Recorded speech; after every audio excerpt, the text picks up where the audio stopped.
Okay, so I guess I'll start by welcoming you and everybody else to our Pontiacs read along, where we are reading Twilight by Stephanie Meyer, beloved teenage vampire romance novel.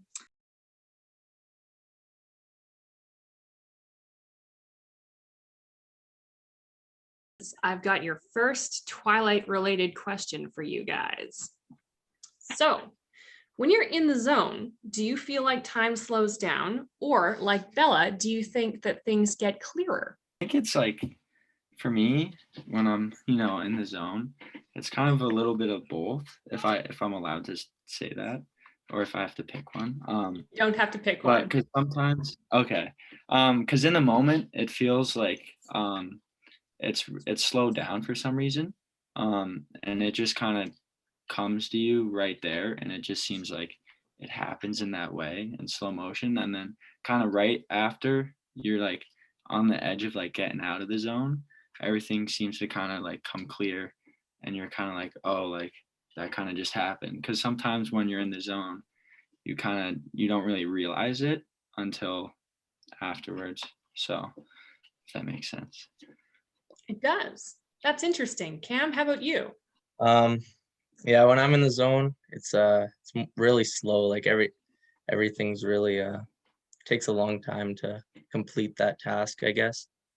So yeah, kind of what Nick said, kind of just slow, and then once it's complete, it's like, oh, that just happened kind of thing. So yeah. Very interesting. We can conclusively say from our group of 2 people having been asked, that's Stephanie Meyer. It's wrong. That's not how it works. Okay, Cam. Yeah. Continue. Next page.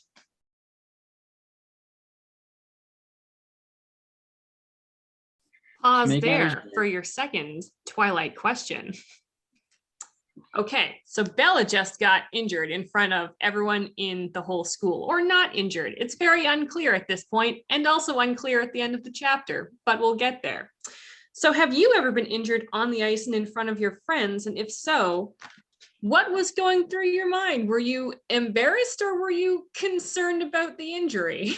Yeah, this has happened to me a couple times in a couple different sports. But one in hockey, I got hit and I broke my wrist, but I didn't know that at that point. And so I fell to the ice and threw all my gloves off. And in the moment I dropped to the ice, but my dad was my coach. So I was like, I can't stay on the ice right now. I gotta get to the bench. So I got to the bench, and then I was just kind of holding it, kind of looking at it, kind of thinking, like, is it broken? Like, how bad is it going to be? How long am I going to be out for? Were the first 2 things that kind of crossed my mind. Because as a hockey player, you always, if you get injured, you always wonder, like, how long is it going to be? How long is it going to take until I'm back?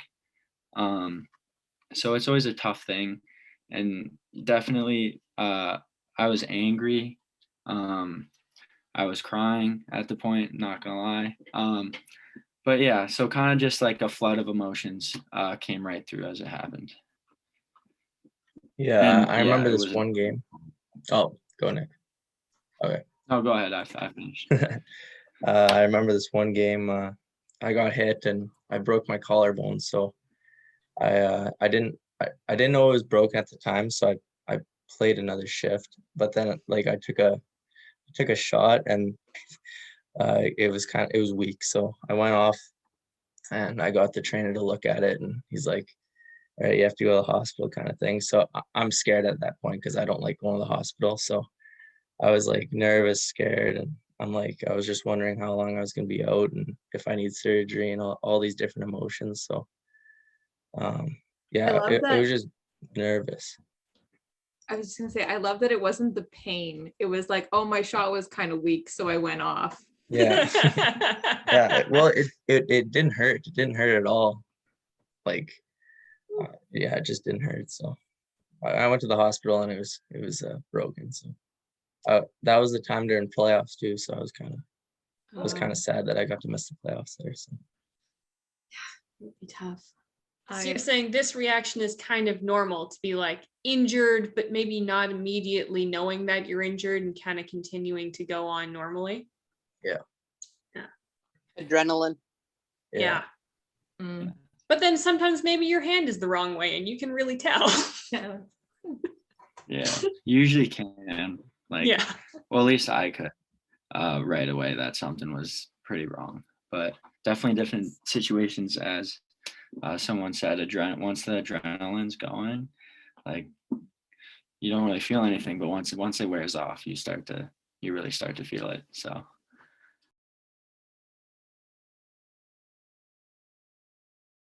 Another pause for a hockey Twilight question. Okay, guys, here, Bella knows what she saw, but Edward keeps telling her that's not what happened. How do you play through a game when the ref keeps making bad calls and telling you that you didn't see what you thought you saw?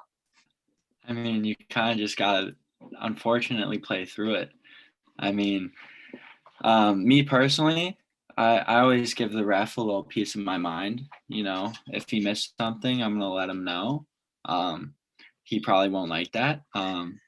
But same thing if I get a call on me that he didn't miss, unfortunately. But unfortunately, there's nothing you can really do about it. You kind of just gotta, persevere through it. So Yeah, you just have to Sorry. play through it. Kind of, I'm the opposite of Nick though. I won't say anything. I'll just keep playing. So yeah, there's not much you can do. So you got to keep going, and you're split on whether to give the person a piece of your mind or not. So Bella's kind of trying to give him a piece of her mind, but it's not quite working. So I think that she's going for the Nick approach, but it's not quite working out for her right now.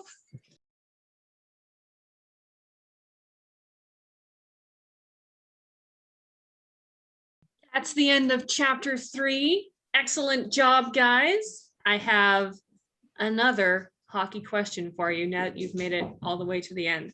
So, in this chapter, Bella notices that her dad put snow chains on her tires without meaning to. See, I can't even read this and I wrote it. It's good.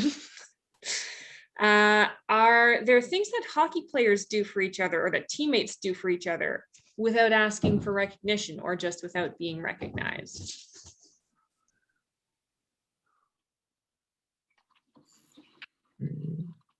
well, I think on the ice, it kind of applies, because if you get like hit bad or something like that, and then a teammate kind of comes over, and sometimes it turns out into a fight, like they'll take a fight for you, or they'll do something like that, and that's kind of one of those things where you're just like, you both know, and you're like, thank you, but they kind of just sometimes do it right out of the moment, not even thinking, because they didn't like that hit.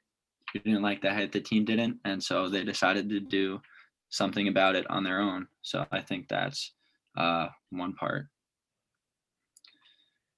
Yeah, I can't really think of anything besides what Nick said. Maybe that, and like maybe taking a hit to make a play kind of thing. So passing the puck and then you're getting blown up, but your team is actually going on offense to score. So yeah, I don't, like that and what Nick said. So That's pretty Very good, guys. We've made it to the end of chapter 3, and we will continue with the story again next week. But before we close for the night, I want to ask you guys the same question that I asked your teammates, which is, if you had the option to become immortal, would you take it? Or would you stay immortal? Would you live forever? Or would you live just the span of a normal man? It's a good question. tough question. Honestly, I think probably just a normal lifespan. I want to choose immortal really badly, but I feel like at some point it will get old, but it might not, because it seems like we're advancing farther every year, whether it's like technology or other things like that. But I just don't know if I could do it for that long. I think at some point you kind of gotta call it quits.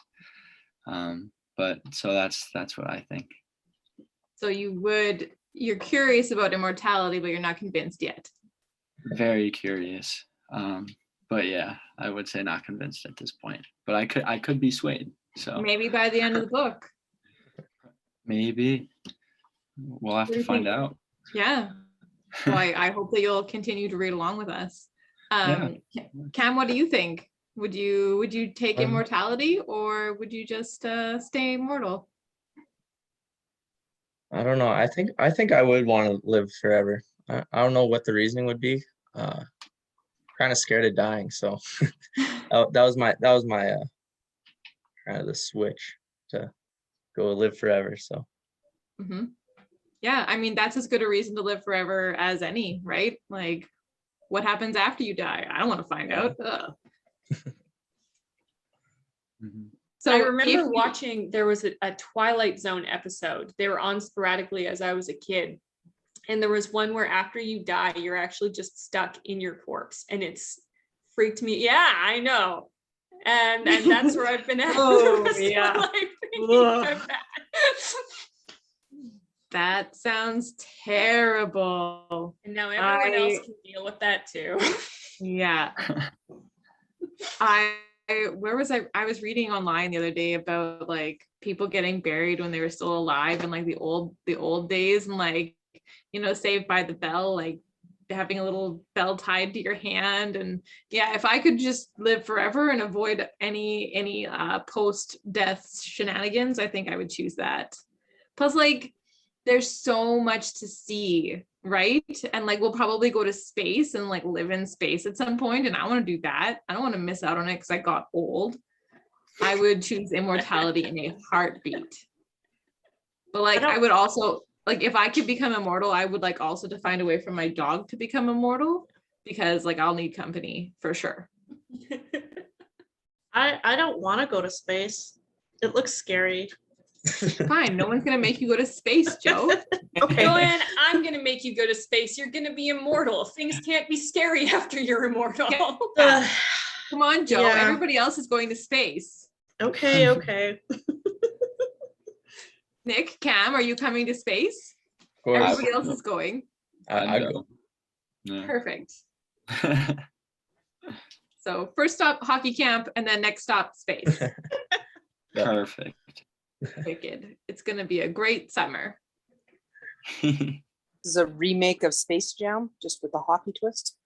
Yes, and Very hot. actually Take in that. space. We're gonna go colonize a different planet, and we're gonna bring the Pontiacs with us, so that we have like a decent amount of like, you know, sport knowledge coming with us. Yeah, I like that. That sounds good. We've made a really good plan here tonight, and I want you to know that we're all locked in here. This has been recorded. And if we do manage to achieve immortality and colonization of another planet, we're all in. We're going together. And you guys have to play hockey against the aliens. You've decided it now at the age of somewhere between 17 and 20. Yeah. And you'll have to live with it when you're 200. But if Twilight has taught us anything, you'll get to stay young. So it's not like you'll be like ancient and like droopy and like frail. Like, you'll still be like somewhere between 17 and 20. And I'm sure that you guys will have a very good chance of beating the aliens. And can some of us How go bad backwards? could it be? Oh, that would be fine. I imagine science is going to go in that direction as well. Probably. I know I'm heading back to 26. It was a good year. Anyway, so if anybody who is following along with us has any questions or comments about the book so far, everyone is welcome to chime in. What do you guys think about the book so far? Nick and Cam. I mean, just from that chapter, I mean, it's kind of like, seems like it's kind of like a classic teenage drama in a way, as you said before. Mm-hmm.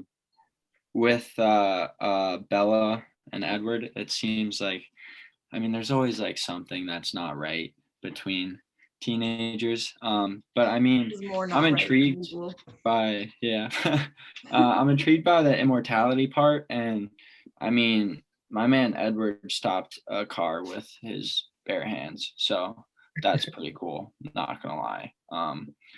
But yeah, so I mean, I'm interested. So that's good so far. Hopefully you'll continue to read along. Cam, what do you think? I'd read the whole book. Like it's pretty good.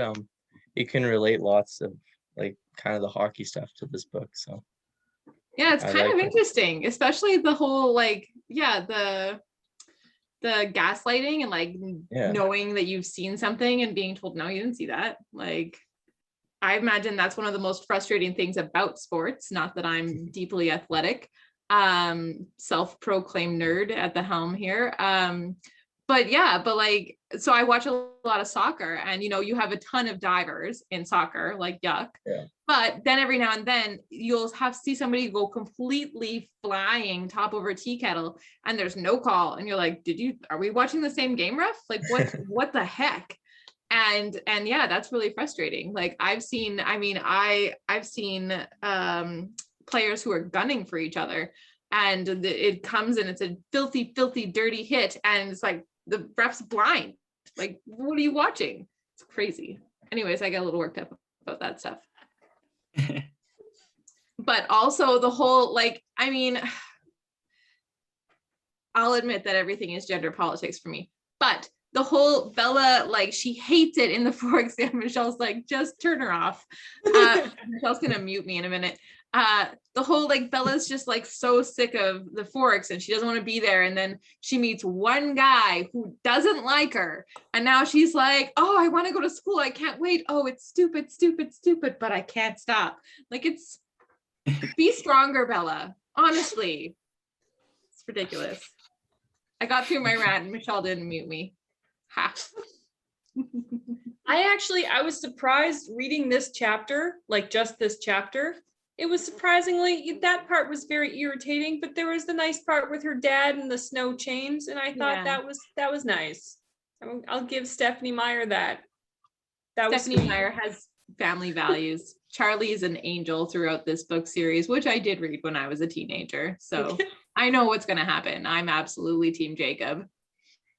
I actually She don't. uses- I'm learning with these guys. God, That's she uses Mhm. big words though. I know. Yeah. Oh Agreed. my gosh. Some of the things that Bella says they're like the kind of things that a woman in like some sort of like 18th century pirate romance might say, like really ridiculous stuff. And I fear I've just given you guys insight into what I usually read. But it's really, really ancient terminology she's using. We were joking in the chat that Stephanie Meyer doesn't just own a thesaurus, she owns a very fancy one, because her words are like $9 words, not just like $5 words. True. Anyway. All right. Well, if we don't have any comments or questions from anybody else in the group here, then I suppose I can officially set you boys free for the night. Do you guys have any big plans for this fine Tuesday night? No, it's already 10 o'clock where I am, so I'm probably gonna go to bed in like an hour and a half. So probably just TV. No sneaking out. And I don't Cam, know. I got work in the morning. yeah, you have to Same. work out and then work out again. Mhm. If only we all had that drive. I pick books up, I put them down. Michelle and Joe can relate. All right, well, thank you guys so much for coming and being our guest readers tonight. You both did a fantastic job. It was a true pleasure getting to hear Twilight read in your voices and to get a chance to chat about it. And I'm really looking forward to, finishing the book and starting the my very first Junior A Pontiacs season in Bonnyville. So good luck with training camp in August. You said August, right? Yep. Awesome. Okay, well, welcome back to town when you guys get back, and you guys have yourselves a great night. We'll see you later. Awesome. Thank you. Thank you. Bye, everybody. Have a great night.